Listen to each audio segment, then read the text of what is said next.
It's day 4 in the trial of Alicia Peckham. She's accused of helping her then boyfriend evade police after his alleged involvement in a hit-and-run crash that killed 17-year-old Olivia Passaretti. Jake Holter was back at Kent County Court today and joins us live with what happened. Jake.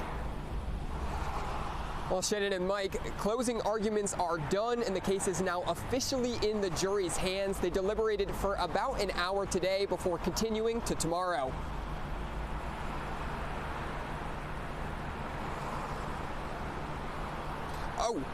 The jury is deciding whether or not Peckham is guilty or not guilty on 4 charges. These charges include leaving the scene of an accident resulting in death as an aider and abettor, harboring a criminal, misprision of a felony, and obstruction.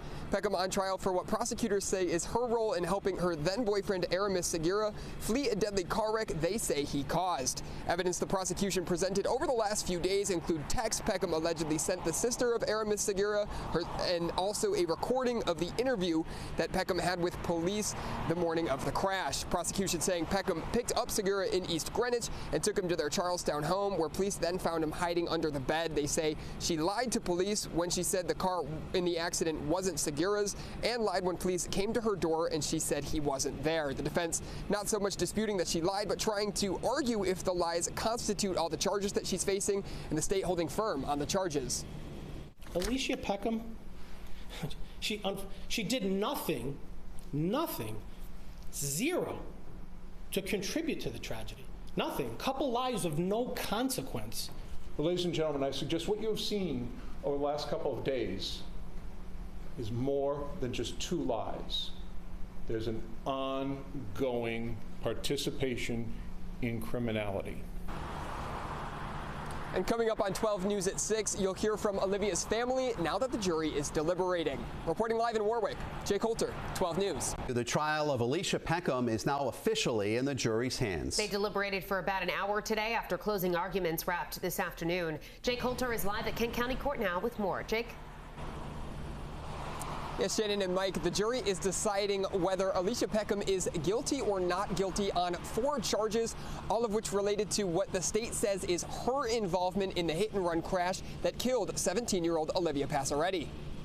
It's stressful. But it's we're just praying that I keep saying the same thing, that justice is served and the truth comes out.